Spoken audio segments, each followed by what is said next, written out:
नमस्कार विद्यार्थी मित्र, देवियों और सज्जनों। मैं हूं प्राध्यापक डॉक्टर शिवाजी उत्तम चौरे, अध्यक्ष हिंदी विभाग, प्राध्यापक संभाजीराव कदम महाविद्यालय देवर। महाविद्यालय की ओर से आयोजित हिंदी ब्रिज कोर्स में आप सभी का स्वागत है। 12वीं कला, वाणिज्य और विज्ञान शाखा से बीए भाग 1 में प्रवेश करने वाले छात्रों के लिए इस कोर्स का गठन महाविद्यालय की ओर से किया गया है। बोर्ड और विश्वविद्यालय के पाठ्यक्रम संबंधित अंतर को कम करने के लिए इस कोर्स का आयोजन किया गया है। हिंदी के संबंध में छात्रों को सामान्य ज्ञान प्रदान करना, हिंदी साहित्य, भाषा, राजभाषा और राष्ट्रभाषा आदि संबंधी जानकारी और सामान्य ज्ञान प्रदान करने की दृष्टि से इस ब्रिज कोर्स का आयोजन किया गया है। इस ब्रिज कोर्स के अंतर्गत आज के व्याख्यान का विषय है राजभाषा और राष्ट्रभाषा हिंदी। वस्तुतः राजभाषा और राष्ट्रभाषा किसे कहा जाता है? भारत बहुभाषी देश है और भारत के हर राज्य में अलग भाषा बोली जाती है। अब पूरे राज्य को केंद्र से जोड़ने के लिए, पूरे भारतवर्ष को एक सूत्र में बांधने के लिए राष्ट्रभाषा की आवश्यकता होती है। राजभाषा क्या है?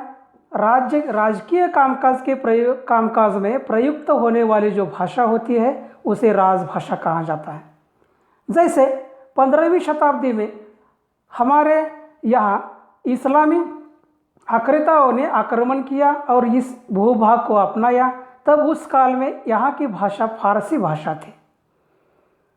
प्राचीन काल का अगर आप अध्ययन करेंगे तो संस्कृत भाषा यहाँ की राजभाषा थी।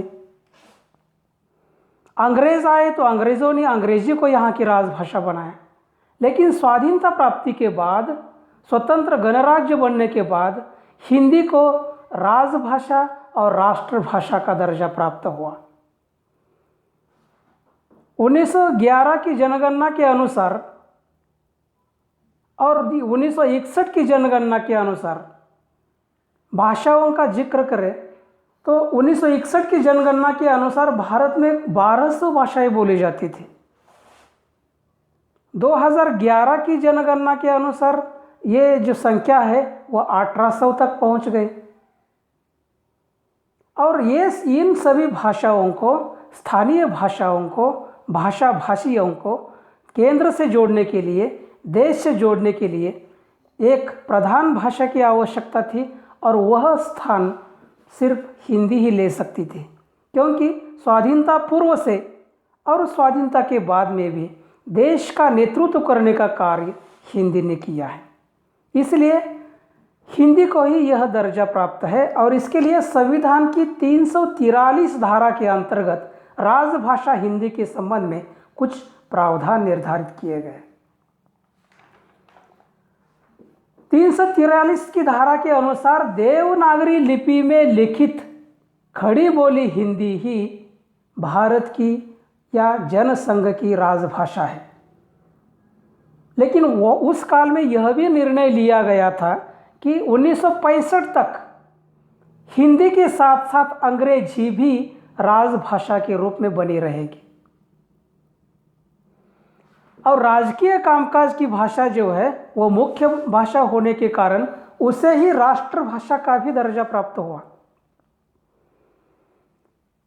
वस्तुतः राजकीय कामकाज में जो भाषा प्रयुक्त होती है उसी भाषा को राष्ट्रभाषा के रूप में स्थापित किया जाता है।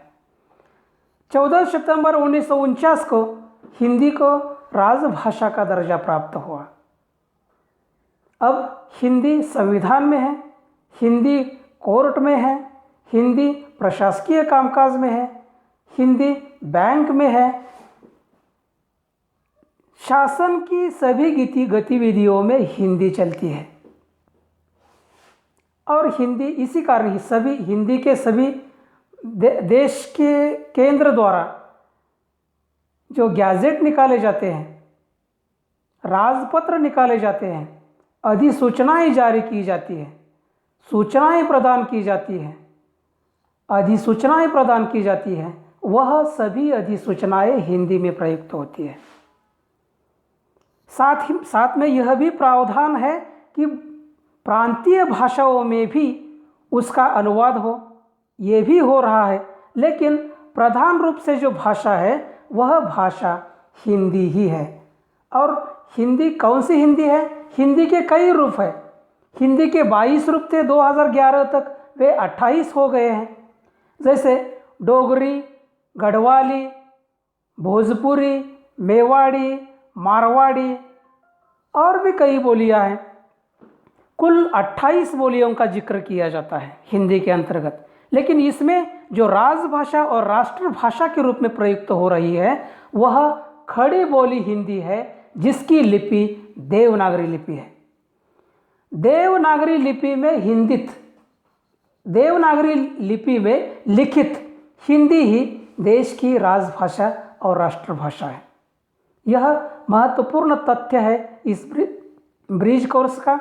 आप इसे विशेष ध्यान में रखें कि हिंदी की प्रकृति क्या है, उसका स्वरूप क्या है, व्याप्ति क्या है, किस रूप में वो प्रयुक्त होती है, प्रवाहित होती है, उसे उसका दर्जा क्या है, संविधान में उसके लिए प्रावधान है कौन से है, और कौन सी धारा के अंतर्गत ये प्रावधान है, इसका जिक्र इस व्याख्यान में हुआ है।